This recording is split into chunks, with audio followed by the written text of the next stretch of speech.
Comparison of Japanese and traditional Korean rice varieties.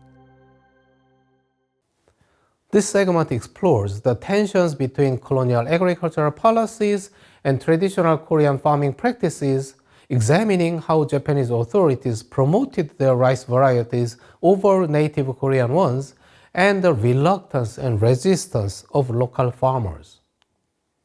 Japanese introduced varieties and native Korean varieties each had distinct advantages and disadvantages as previously mentioned. The following quote effectively summarizes the strength and weakness of both types, demonstrating that Japanese researchers were well aware of the relative merits of traditional varieties. Traditional varieties can be characterized by their resistance to poor growing conditions, but they are prone to lodging, susceptible to disease, unsuitable for high fertilizer, high yield commercial cultivation, and lack aggressive production capacity. In contrast, Japanese superior varieties tolerate high fertilizer inputs, possess greater productive capacity than traditional varieties, and are suitable for commercial cultivation. In theory, the choice between the stability of traditional varieties and the high productivity of introduced varieties should have been left to individual farmers. However, since the primary agricultural policy goal in colonial Korea was to increase production to stabilize rice prices in Japan, the colonial authorities promoted the high-yielding introduced varieties. Consequently, the model farm conducted extensive superior variety distribution projects that effectively forced the farmers to adopt introduced varieties. Common strategies included establishing showcase cultivation sites at visible locations along frequently traveled routes, providing subsidies to cooperative farmers to operate model paddy fields, and conducting farming technique training sessions for farmers, providing financial incentives to encourage them to adopt new technologies. Cultural resistance and scientific rationality. Despite these efforts, the adoption of Japanese varieties was slower than anticipated. Colonial administrators and Japanese agronomists typically blamed stubborn Korean farmers for this resistance. However, attributing farmers' reluctance merely to nationalist sentiment or peasant conservatism is inappropriate.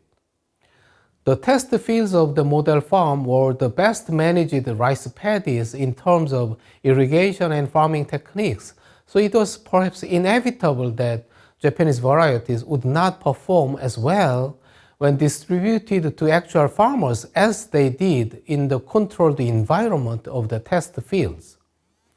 Even Japanese researchers have acknowledged that without improved irrigation facilities and fertilizer supply systems, traditional varieties often outperformed the improved varieties.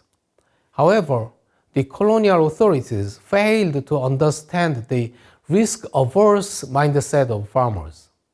Instead, they attributed the underperformance of the introduced varieties to farmers being primitive and ignorant.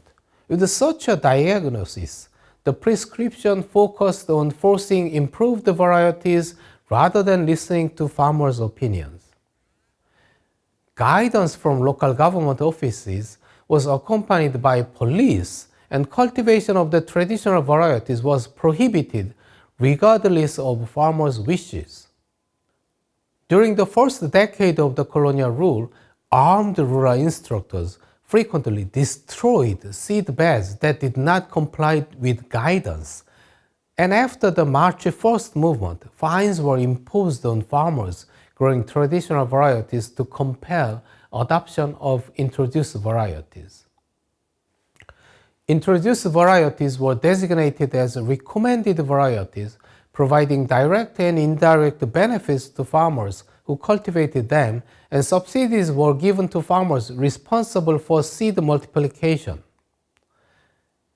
Grain export inspection system and rice quality competitions were also implemented, where introduced varieties were always judged superior and awarded prizes, effectively serving as promotional events for the introduced varieties. Semi-official organizations such as agricultural associations, cooperatives, and agricultural schools were similarly utilized to encourage the adoption of introduced varieties.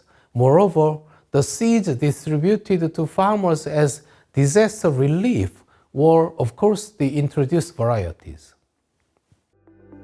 The case of Takahashi Noboru, an exception to Japanese Agriculture Authority. While the government general of Korea and Japanese agronomists generally disregarded the Korean farmers' perspectives, there were exceptions such as Takahashi Noboru. After graduating from Tokyo Imperial University's Faculty of Agriculture in 1918, Takahashi began working as a technical officer at the model farm to promote agriculture. In 1928, he was appointed as the director of the Western Korea branch in Sariwon, Hwanghae Province, where he researched agriculture in the northwestern Korean peninsula until 1944. Takahashi meticulously documented Korean farmers, agricultural implements, and farming methods throughout the Korean peninsula, particularly in the northwestern regions, including Hwanghae Province. What distinguished him from other Japanese agricultural scientists was his recognition of the rationality embedded in traditional Korean farming methods. Even when Korean farmers adhered to practices different from those recommended by the colonial authorities, Takahashi did not disparage them as being backward. Instead, he humbly listened to the farmers and acknowledged the scientific principles underlying their methods. He went further, criticizing the government general's agricultural policies that coerced the farmers, even stating that he would be content to become soil in Korea, demonstrating his solidarity with the Korean farmers. Since Hwanghae Province was predominantly characterized by dry field farming rather than rice cultivation, many of Takahashi's case studies focused on dry field farming, where the technological gap between Japan and Korea was less pronounced. Possibly one reason he could evaluate traditional Korean farming methods with an open mind. After Japan's defeat, he returned to his hometown in May 1946, but suddenly passed away, spending nearly half of his relatively short life in Korea. His posthumous works remained unnoticed for many years until his son Koshiro published them in 1998. With 1,495 photographs, 282 illustrations, and 260 maps, this book provides a vivid glimpse of the lives of Korean farmers and agriculture during that period. The dominance of introduced rice varieties.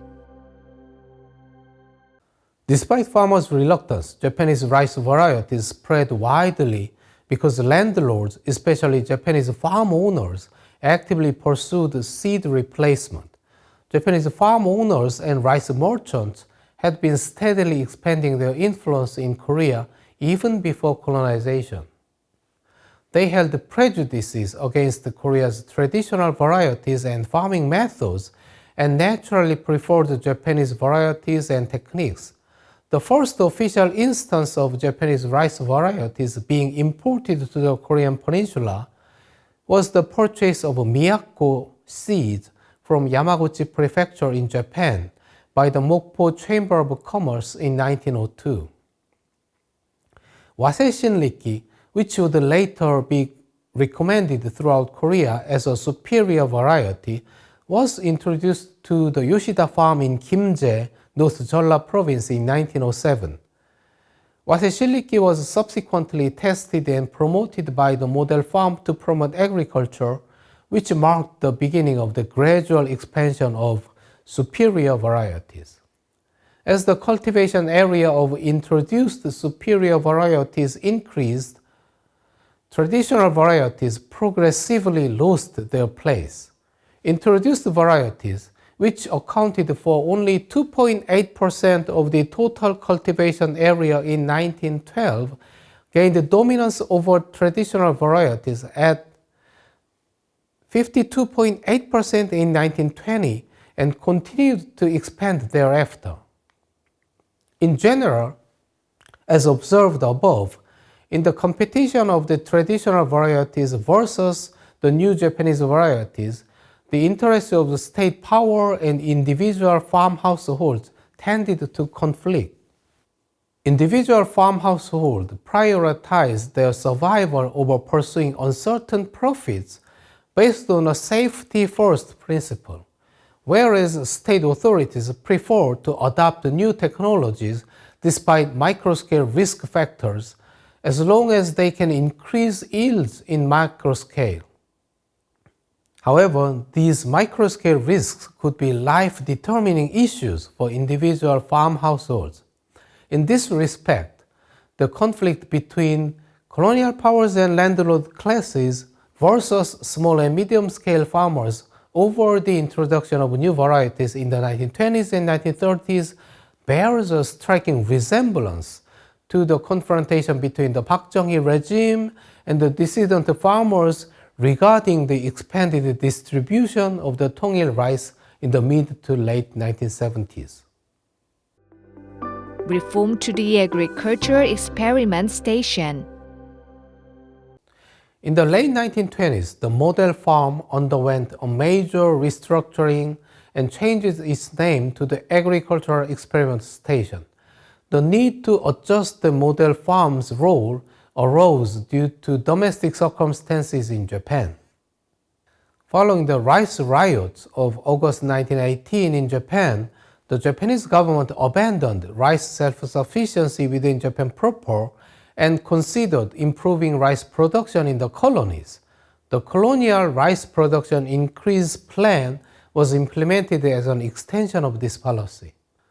The plan initially began in Hokkaido in 1919, followed by the Korean Rice Production Increase Plan as a 5-year plan. The Rice Production Increase Plan led to discussions about the need to restructure the model farm to promote agriculture. The model farm was initially tasked with demonstrating, promoting, supporting, and supervising the adoption of Japanese agricultural technology by Koreans. However, the Japanese researchers in the Korean peninsula gradually built the capacity for independent variety improvement and recognized the need to develop varieties suited to Korea's climate and environment. They eventually argued that equipment and organizations should be restructured to enable independent breeding research suited to Korea. The restructuring of the model farm intensified with the arrival of Kato Shigemoto, an authority in rice breeding. Kato gained fame by distributing Japan's first artificially crossbred variety nationwide in 1909. After leaving his professor position at Kyushu Imperial University, Kato took office as the director of the model farm in March 1926. He immediately expanded research capabilities by increasing the number of engineers and technicians, proclaiming the goal of breeding superior varieties unique to Korea. In September 1929, the Government General formally reorganized the model farm to promote agriculture into the Agricultural Experimental Station and strengthened its research function. The change from the model farm to the experiment station implied a transition from a demonstration agency to a research institution. Indeed, the Agricultural Experiment Station embarked on seed improvement program independent of its mother institution in Japan, eventually cultivating 13 rice varieties before August 1945. These homegrown varieties gradually replaced the Japanese introduced varieties and became the mainstay of Korean rice farming, not only during the Japanese colonial period but also until the late 1960s.